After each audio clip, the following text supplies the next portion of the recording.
नमस्कार दोस्तों, एक बार मैं फिर से स्वागत करता हूं आप सभी लोगों का आपका अपने YouTube चैनल गुरुवर जी के में। जी हाँ दोस्तों, तो आज के करंट अफेयर यानी कि 28 अगस्त के करंट अफेयर में मैं एक बार फिर से आप लोगों का स्वागत करता हूं।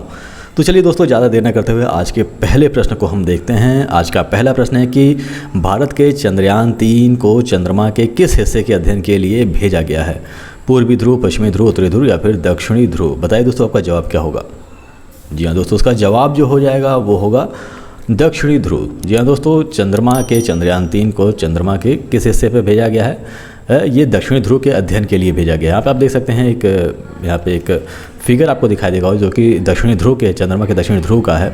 और मुख्य रूप से इसका महत्व इसलिए है क्योंकि भारत पहला ऐसा देश है जो दक्षिणी ध्रुव तक पहुंच पाया है।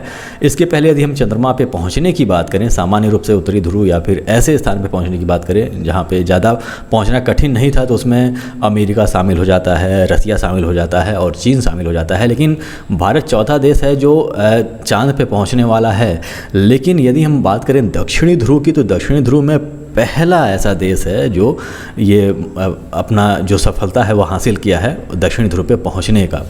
इसमें देखिए कुछ महत्वपूर्ण तथ्य ये है कि भारत चांद के दक्षिणी ध्रुव पर सॉफ्ट लैंडिंग करने वाला पहला देश बन गया है। जैसा कि आपको पता है कि जो चंद्रयान 2 था उसका भी कार्यक्रम कुछ इसी प्रकार था कि उसे भी दक्षिणी ध्रुव पे पहुंचना था, लेकिन अंत समय में उसमें क्रैश लैंडिंग की वजह से और सिग्नल खो जाने की वजह से वह जो प्रयास था वह असफल नहीं हो पाया। लेकिन चंद्रयान 3 ऐसा करने के लिए बनाया गया था। चंद्रयान को भी वहाँ पे दक्षिणी ध्रुव पे लैंडिंग के लिए ही बनाया गया था और इसमें भारतीय जो वैज्ञानिक हैं उन्होंने यहाँ पे सफलता पाई है।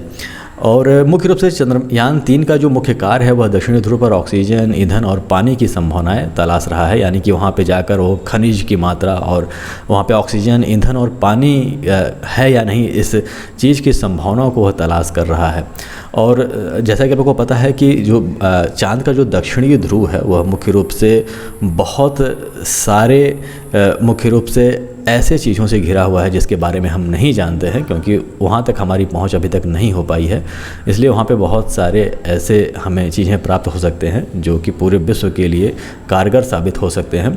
और चंद्रयान 3 यहाँ पे करीब 2 हफ्तों तक छानबीन करेगा, क्योंकि मुख्य रूप से 2 हफ्तों तक इसे छानबीन करेगा, क्योंकि दक्षिणी ध्रुव पर मुख्य रूप से एक चंद्र दिवस यानी कि 14 दिनों तक ही मुख्य रूप से वहाँ पे सूर्य की जो रोशनी होगी वह प्राप्त होगी। और वहाँ पे जो भी विक्रम लैंडर या फिर जो प्रज्ञान जो रोवर है उसको जो ऊर्जा प्राप्त होगी वह मुख्य रूप से सौर ऊर्जा के माध्यम से ही ऊर्जा प्राप्त करके वहाँ पे कार्य करने में सक्षम हो पाएगा।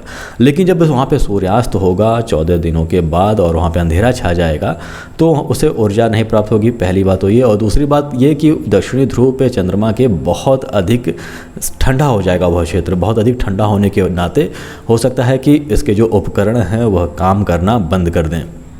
अगला प्रश्न है दोस्तों कि चंद्रयान 3 के साथ भेजे गए रोवर का क्या नाम है? विक्रम, पवन, प्रज्ञान या फिर माधुरी? बताइए आपका दोस्तों जवाब क्या होगा?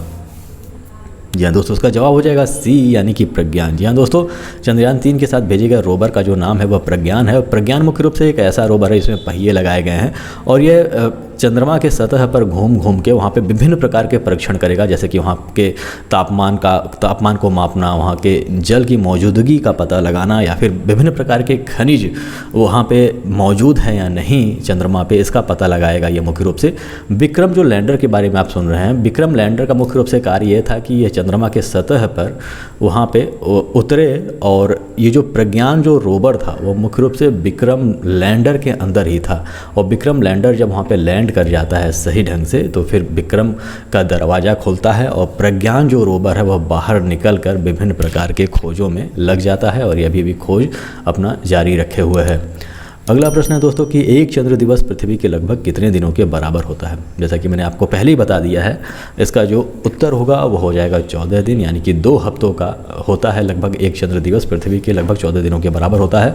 और जो यहाँ पे प्रज्ञान रोवर है उसे भी 14 दिनों के अंदर ही अपने सारे कार्य पूरे कर लेने होंगे, क्योंकि 14 दिन के बाद यानी कि एक चंद्र दिवस के बाद दक्षिणी ध्रुव पे अंधेरा छा जाएगा। वहाँ पे जो सूर्य की जो रोशनी है वह पहुँच नहीं पाएगी, वह स्थान बहुत ज़्यादा ठंडा हो जाएगा, बहुत ज़्यादा डार्क हो जाएगा, जिससे कि उसे एनर्जी भी नहीं मिलेगी और मुख्य रूप से ठंडा बहुत अधिक होने के कारण उसके उपकरण भी खराब हो सकते हैं। अगला प्रश्न है दोस्तों कि ग्रीस के वर्तमान प्रधानमंत्री का क्या नाम है? किरियाकोस मित्सोटाकिस या फिर एलेक्सिस सिप्रास या फिर कैटरीना साकालारापोulou या फिर करीना साकालारापोulou? बताइए दोस्तों आपका जवाब क्या होगा। जी हाँ दोस्तों, उसका जवाब होगा किरियाकोस मित्सोटाकिस। जी हाँ दोस्तों, यहाँ पे आप इनका फ़ोटो देख सकते हैं। ये मुख्य रूप से इस समय एथेंस या फिर जो ग्रीस के हैं वह प्रधानमंत्री हैं। ग्रीस की जो राजधानी है वह एथेंस है और यहाँ की जो मुद्रा है वह यूरो है और ये महाद्वीप यानी कि यूरोप महाद्वीप में स्थित है। अगला प्रश्न है दोस्तों कि प्रधानमंत्री नरेंद्र मोदी को किस देश ने grand cross of the order of honour से सम्मानित किया है। यह एक महत्वपूर्ण प्रश्न हो सकता है दोस्तों आपके समसामयिकी प्रश्न की दृष्टि से। फ्रांस, ग्रीस, रूस या फिर ब्रिटेन? बताइए दोस्तों आपका जवाब क्या होगा। जी हाँ दोस्तों, इसका जवाब होगा ग्रीस। ग्रीस, आप लोग को पता है कि हमारे जो प्रधानमंत्री है ये कुछ दिनों के दौरे के लिए ग्रीस पे गए हुए थे और ग्रीस में एक सम्मान दिया जाता है grand cross of order of honour और प्रधानमंत्री नरेंद्र मोदी को भी इस सम्मान से नवाजा गया है। इस सम्मान की शुरुआत मुख्य रूप से 18 अगस्त 1975 ईस्वी में की गई थी और ये मुख्य रूप से ऐसे लोगों को प्रदान किया जाता है जैसे कि प्रधानमंत्रियों या फिर प्रतिष्ठित गणमान्यों को इससे सम्मानित किया जाता है जिन्होंने ग्रीस के लिए विशिष्ट स्थितियों में आगे बढ़कर मदद करने का प्रयास जो उन्होंने किया रहता है, इस पुरस्कार से उन्हें सम्मानित किया जाता है। यहाँ पे आप देख सकते हैं कि जो ग्रीस की राष्ट्रपति हैं वो प्रधानमंत्री नरेंद्र मोदी को grand cross of the order of honour से सम्मानित कर रही हैं। अगला प्रश्न है दोस्तों कि ग्रीस के वर्तमान राष्ट्रपति का क्या नाम है। किरियाकोस मित्सोटाकिस या फिर एलेक्सिस सिप्रास या फिर कैटरीना साकालारापोulou या फिर करीना साकालारापोulou? बताइए दोस्तों आपका जवाब क्या होगा। या दोस्तों उसका जवाब हो जाएगा सी यानी कि कैटरीना साकालारापोulou। कैटरीना साकालारापोulou जो है वह ग्रीस की वर्तमान राष्ट्रपति हैं और इन्हीं के द्वारा ही जो पुरस्कार है, जो सम्मान है, वो प्रधानमंत्री नरेंद्र मोदी को दिया गया है। अगला प्रश्न है दोस्तों कि भारत के वर्तमान विदेश सचिव का क्या नाम है। KPS मेमन या फिर S जयशंकर या फिर विजय केशव गोयल या फिर विनय मोहन क्वात्रा? बताइए दोस्तों आपका जवाब क्या होगा। जी हाँ दोस्तों, उसका जवाब हो जाएगा डी यानी कि विनय मोहन क्वात्रा। विनय मोहन क्वात्रा जो है वह भारत के वर्तमान विदेश सचिव के पद पर तैनात हैं। विदेश सचिव मुख्य रूप से IFS अधिकारी होते हैं यानी कि जो बेहतरीन IFS अधिकारी, जो अनुभवी IFS अधिकारी यानी कि इंडियन फॉरेन सर्विस से जुड़े हुए जो अधिकारी होते हैं उन्हें ही विदेश सचिव का पद दिया जाता है और यह बहुत ही महत्वपूर्ण पद होता है। यहाँ पर आप कुछ तथ्य देख सकते हैं ये कि यह भारतीय विदेश सेवा यानी कि IFS के अनुभवी अफसर होते हैं और पहले जो विदेश सचिव थे हमारे देश के वह KPS मेमन थे। उनका तस्वीर आप यहाँ पे देख सकते हैं, ये पहले विदेश सचिव थे।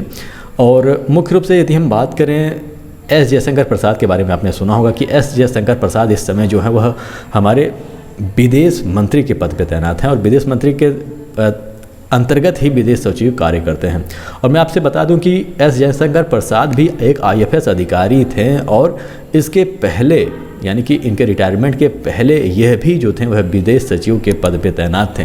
और मुख्य रूप से जब हमारे देश की सुषमा स्वराज जी विदेश मंत्री के पद पे तैनात थीं तो उनके साथ S जयशंकर प्रसाद जो थे वह विदेश सचिव के पद पे तैनात थे।